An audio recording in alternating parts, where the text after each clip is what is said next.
Të doli boja u pasurove në kurisë të qytetarëve, po dhe populli më të varfër në Europë. Je banal dhe qesharat. Lëre Parti Socialiste fol për çka ke vjedhur.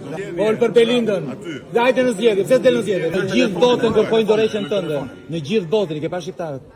I ke parë sa të vendosur janë. Ore të duan në burg. E mendoje ndonjëherë se do të nxirrin para drejtësisë? E mendoje ndonjëherë? E kishe menduar ndonjëherë? Jo, se po ta kishe menduar, do kishe bërë atë që bëre. Po. S'do vesh ti. I paprekshëm ti. Po për çfarë ke vjedhur? Se Belinda i ka vjedhur ato para vetëm, ti se di. Çfarë kam vjedhur? Jo, po ti s'dije që për Belindën. Ti nuk dije që për Veliajin. Ti nuk dije që për Beqajin. Ti nuk di asgjë. Ti s'di asgjë, ti je viktim, u i shkreti ti. Po të pas kemi rënë në qafë. Do ikësh si çdo autokrat banal që ka parë ky vend. Çka ikush do përfundosh në burg. Do ikësh. Edhe ju rryer madje. Edhe ju rryer. Do përfundosh në burg. Do japësh llogari, ta dish. Do japësh llogari qytetarëve, ta dish. Do japësh llogari bashkë me këta këtu. Ja, gjithë. Të gjithë. Si e ka ta ndisë parlamenti, shiko. Ja dhe kryeministri i Shqipërisë që i fshihet qytetarëve dhe i sulmon. Breznë për Europë dhe pastaj vjen këtu. Për çka ka ardhur në parlament? Sepse do votoj ligjin për amnistin, për të nxjerrë të burgosurit nga burgu. Prandaj ka ardhur këtu. Ja dhe kryeministri që i ka dhënë Shqipërisë 3 qeveri të korruptuara, që mbron të korruptuarit nga burgu. Ja ku e keni. Të nderuar qytetarë, ky është ai që u ka vjedhur, që u ka vjedhur të ardhmen, që u ka vjedhur pronat, që ka vjedhur parat që duhet të shkoni në shëndetësi, në arsim, bashkë me Belindën, bashkë me Rion Veliajin. Por tani njerëzit e kanë kuptuar dhe duan fundin tënd, duan dorëheqjen tënde, duan të duan në burg. I ke dëgjuar qytetarët apo jo? Dëgjoj mirë, të duan në burg, sepse i ke vjedhur, janë shqiptarë. Nuk janë iranian, nuk janë serb, nuk janë grek.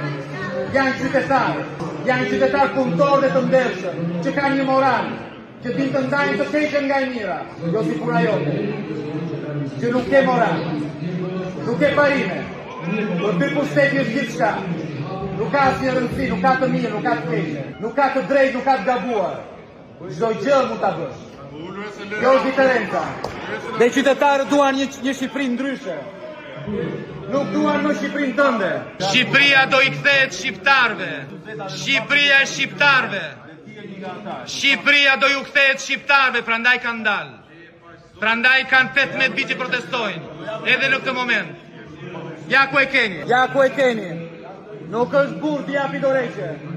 Nuk është burr të shkojë në zgjedhjet parakoshme. Di vetëm të kërcënoj. Ministri i Financave Aptas ka treguar që ka aksesuar informacione që lidhen me mua, me familjarët e mi, i ka bërë ato publike dhe i ka përdorur për të më shantazhuar publikisht, sepse kërkoja informacione në lidhje me një skandal që ka të bëj me 120 milion euro të bankers që nuk është bjerë. Nuk jemi këtu e keni keq kuptuar, po flasim për procedurbalin. Keni vërejtje për ndonjë gabim gramatikor apo sintaksor në procedurval, jo fjalime politike, sepse nuk është ky momenti. Pastaj është drejta juaj kur të vi radha, kur të vinë diskutimet. Unë mendoj, zoti kryetar, që ju duhet të shqetësoheni më shumë për atë që ka ndodhur në këtë parlament dhe jo të merreni me mua për cilën fjalë e kam marrë kërkoj të flas. E kam fjalën, zoti kryetar, për faktin që ministri jo vetëm më kërcënoi, po përdori dhe një fjalor të shëmtuar për të cilin nuk mban përgjegjësi dhe mungon në këtë proces verbal. Duhet që proces verbali të korrigjohet, mos të shënohet vetëm çfarë thash unë, por të shënohet dhe çfarë tha ai. Nuk mund të vazhdoni në këtë mënyrë duke përdorur kuvendin thjesht sikur ta keni pron private. Nuk mund të vazhdohet në këtë mënyrë. Falsifikoni proces verbalet. Falsifikoni mbledhjet e sekretariatit për etikën. Merrni vendime në kundërshtim me rregulloren. Ka një rregullore, zoti kryetar, që parashikon që antarët e sekretariatit të jenë 6 dhe jo 5, dhe jo vetëm kaq, po 3 antarë të jenë të majorancës dhe Sekretaria do bëjë verifikimin e pretendimit ngritur edhe do reflektohet në proces verbal. Ka vërejtje tjetër për proces verbalin? Për proces verbalin. Kush? Zoti Berisha. 2 minuta, urdhëroni. Zoti kryetar, në proces verbal keni censuruar fjalit tëra për shkak të tmerrit që keni nga fjala ime. Por ato i kam dëgjuar qytetar dhe nuk është ky qëllimi pse marr fjalën. Qëllimi pse marr fjalën është se gjithçka lexuat ju aty.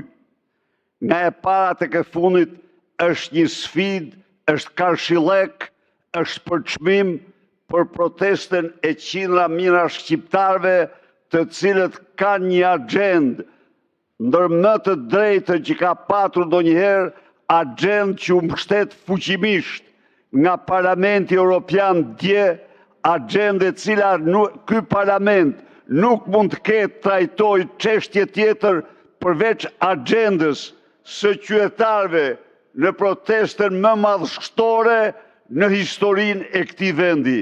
Ndaj dhe tërhiq rendin e ditës, t'i rikthehemi agjendës, mendoj se ky është detyrimi absolut i këtij parlamenti në mënyrë që të mos përfundojë dhe ky aty ku e meriton sa më shpejt. Zoti Berisha, kjo nuk ishte fjalë për verbalin, ishte fjalë për procedurë. Nëse ken ndjes. Nëse ken jo për ty meqense ngritur një pretendim. Po. Në rregull. Nëse keni ndonjë propozim për rendin e ditës, Zoti Kapri. Zoti Ermal Pasa, kryetar, zonja Aulona Bylykbashi, zoti Orsi Komici, zoti Gens Razimiri, zoti Sajmir Koreshi, zoti Tedi Blushi, zoti Tedi Mula, janë antar zëvendësues, zoti Erio Mile dhe zoti Arian Ndoja. Ky akt kërkon shumicë të thjeshtë votash, procedura e votimit një votim me elektronik. Votimi është i hapur. Hapet votimi me elektronik.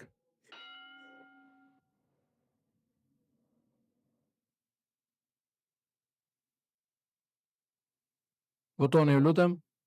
Mbyllet votimi. 75 vota pro, 0 kundër, 0 abstenim. Projekt vendimi miratohet. Pika 11.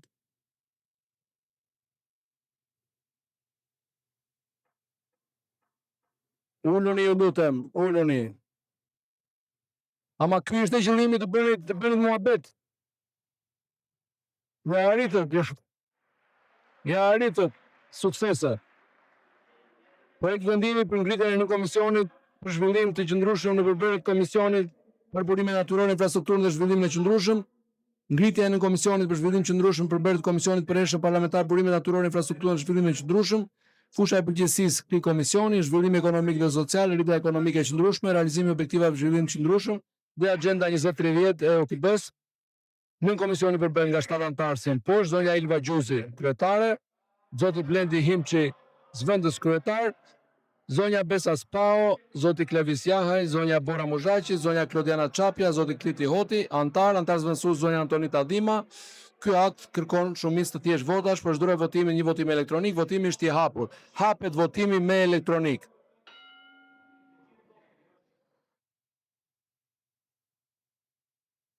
Hapet votimi, vazhdon votimi, mbyllet votimi. 82 vota pro, 0 kundër, 0 abstenim. Projekt vendimi miratohet, pika 12, projekt vendimi për ngritjen e në komisioneve pranë Komisionit për Bujqësinë, Ushqimin dhe Zhvillimin Rural, në mbështetjen e 78 kushtetues dhe në 19 pika 255 rregullores, Kuvendi propozon ngritjen e 3 në komisioneve pranë Komisionit për Bujqësinë, Ushqimin dhe Zhvillimin Rural, në Komisionin për mbështetjen financiare të bujqësisë, në Komisionin për Ushqimin, në Komisionin për Infrastrukturën dhe Zhvillimin Rural. Fusha e përgjegjësisë, kryesia dhe antarësia në komisionet do të caktohen me vendim kuvendi. Ky akt kërkon shumicë të thjeshtë votash. Procedura e votimit një votim elektronik, votimi është i hapur, hapet votimi me elektronik.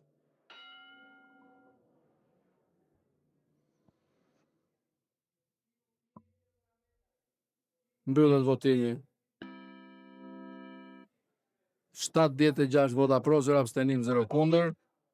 Projekt vendimi miratohet. Pika 13, projekt vendimi për ngritjen e në komisionit për integritetin e informacionit publik, dezinformimit dhe ndërhyrjet e huaja në përbërje të Komisionit për të drejtat njeriu dhe mjetet e informimit publik, ngritjen e nën komisionit për integritetin e informacionit publik, dezinformimin dhe ndryrët e huaja në përbërjet e Komisionit për Drejtat e Njeriut dhe Mjetet e Informimit Publik. Fusha e përgjegjësisë në komisionin do të përfshijë ndjekjen, analizimin dhe trajtimin e çështjeve që lidhen me ndryrjet e huaja, dezinformimin dhe manipulimin e informacionit, mbrojtjen e proceseve demokratike dhe integritetit e informacionit publik, lirinë e medias, si dhe politikat, mekanizmat institucional dhe zhvillime teknologjike që ndikojnë mjedisin informativ dhe digital. Komisioni përbëhet nga 5 anëtar, si më poshtë zonja Iris Luarasi, kryetare, zotja Grungjek Markaj, zëvendës kryetar, zoti Ardit Bido, zoti Arbian Mazniku, zonja Greta Bardeli, antar. Ky akt kërkon shumicë të thjeshtë votash. Procedura e votimit, një votim elektronik, votimi është i hapur, hapet votimi me elektronik.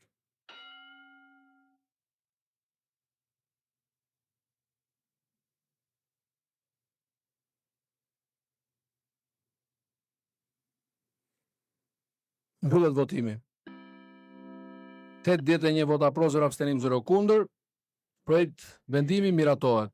Këtu mbyllet procesi votimit, vazhdojmë me diskutime jashtë çështjes së ditës. Në fakt, diskutimet për sot janë të rrequr, kështu që faleminderit për kontributin.